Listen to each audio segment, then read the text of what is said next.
Oke, assalamualaikum warahmatullahi wabarakatuh. Perkenalkan, nama saya adalah Rahmat Hanafi. Saya dari SMK Negeri 1 Udanawu, calon guru penggerak angkatan 4 area Kabupaten Blitar. Di sini saya ingin menjelaskan sedikit terkait demonstrasi kontekstual yang berkaitan dengan pemikiran filosofi Ki Hajar Dewantara. Oke, ini kita lanjutkan.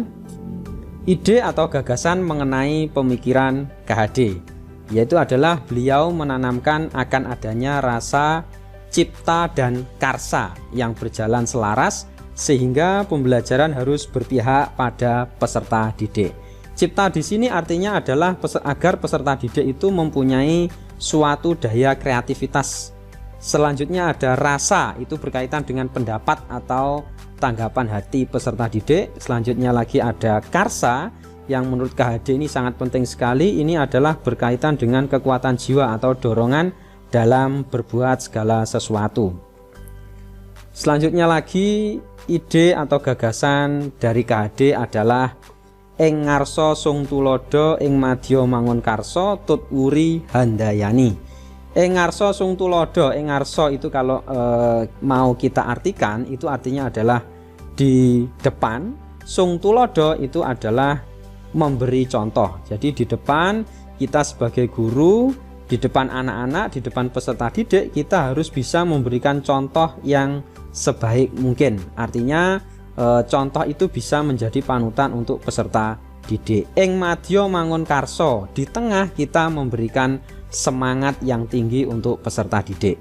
Jadi di tengah-tengah kesibukan seorang guru tidak boleh melibatkan emosinya dalam mengajar, tapi juga harus memberikan motivasi yang tinggi dan semangat yang tinggi kepada peserta didik untuk mencapai apa yang diinginkan. Selanjutnya lagi adalah tutwuri handayani. Jadi tutwuri itu artinya dari belakang, handayani ini artinya adalah dorongan. Jadi di depan tadi kita memberikan contoh, di tengah kita memberikan semangat, di belakang sesibuk apapun kita harus mampu memberikan dorongan, motivasi atau semangat kerja yang tinggi kepada peserta didik.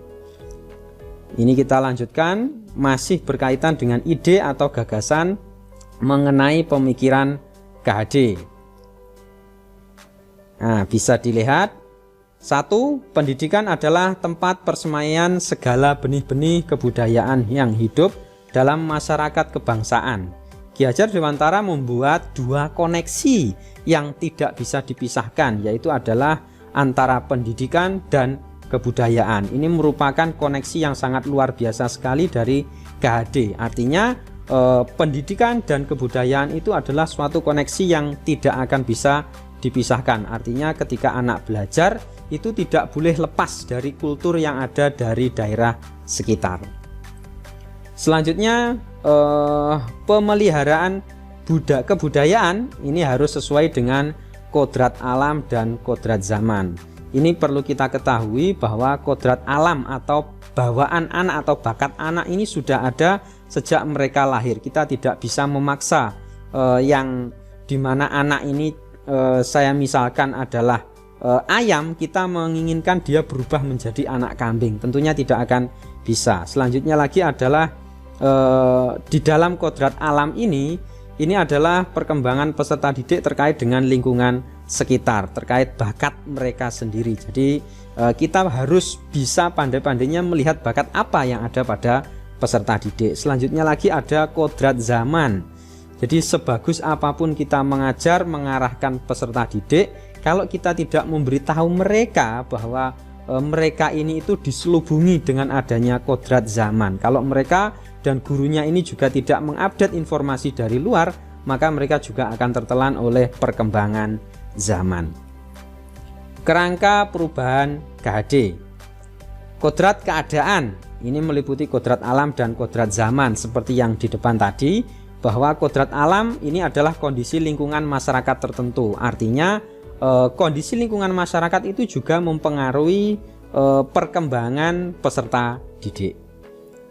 Kodrat zaman adalah keadaan suatu lingkungan, di mana keadaan lingkungan beberapa tahun yang lalu sangat berbeda sekali dengan lingkungan pada saat ini. Contohnya 30 atau 40 atau 50 atau bahkan 10 tahun ke belakang saja, ini perkembangan teknologi masih sangat minim sekali karena eranya masih era industri ya, dari pertanian selanjutnya lagi ke industri, dan sekarang eranya sudah era teknologi. Kalau peserta didik ini tidak kita beritahu atau tidak kita arahkan ada tahapan-tahapan perkembangan seperti itu, ya bisa kita ambil kesimpulan maka mereka akan ditelan oleh perkembangan zaman. Maka sebagai pendidik kita juga harus bisa mengarahkan peserta didik untuk ke arah yang perkembangan zaman saat ini, dan peserta didik ini harus kita telateni dengan betul karena beberapa ada yang masih menolak dengan adanya perkembangan zaman ini.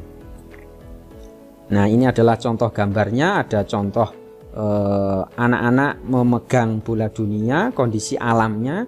Selanjutnya lagi adalah kodrat zaman, ada gambar koneksi antar jaringan internet. Azas perubahan KHD. Jadi ada 3, salah satunya adalah azas kontinuitas, yang artinya kita harus melakukan dialog kritis tentang sejarah dan harus bergerak maju. Ya, di sini bergeraknya maju, bukan kita bergerak ke belakang tapi maju. Ada konvergensi, pendidikan harus memanusiakan manusia. Ini sangat penting sekali karena masih banyak ibu bapak guru yang menganggap para peserta didik ini robot yang bisa diberi tugas, diberi perintah untuk kesana kesini tanpa memperhatikan tingkat kemanusiaan peserta didik. Konsentris, ini adalah pendidikan harus menghargai keragaman yang ada. Tentu sangat penting sekali ini. Jika pendidikan kita lakukan secara seimbang, maka akan menghasilkan kesempurnaan budi pekerti dan membawa anak-anak kepada kebijaksanaan.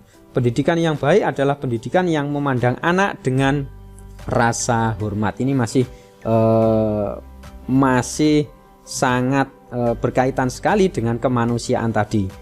Karena kita juga harus bahwa memandang anak ini dengan rasa hormat. Jadi bukan alat ataupun bukan robot lagi yang bisa seenaknya para pendidik perintah-perintah begitu saja.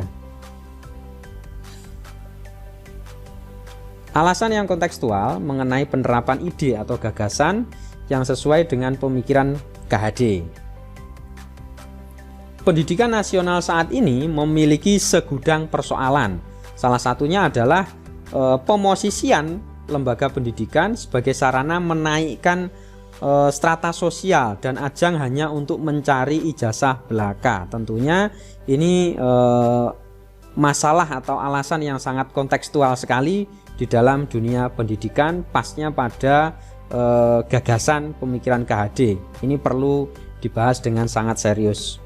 Nah, ini adalah gambar di mana lembaga-lembaga saat ini sebagai sarana menaikkan strata sosial saja dan ajang mencari ijazah belaka. Selama masa pandemi ini kita menghadapi tantangan, terutamanya para pendidik ini menghadapi tantangan yang sangat serius sekali. Antara lain, pendidik yang ada saat ini hanya melahirkan sikap individualisme dan hilangnya jiwa merdeka.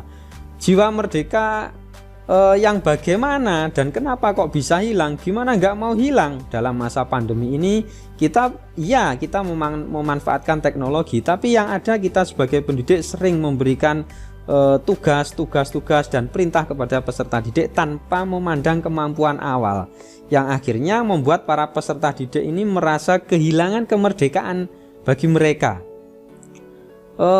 Selanjutnya lagi, nggak hilang merdekanya bagaimana? Kita memberi perintah tanpa memberikan contoh.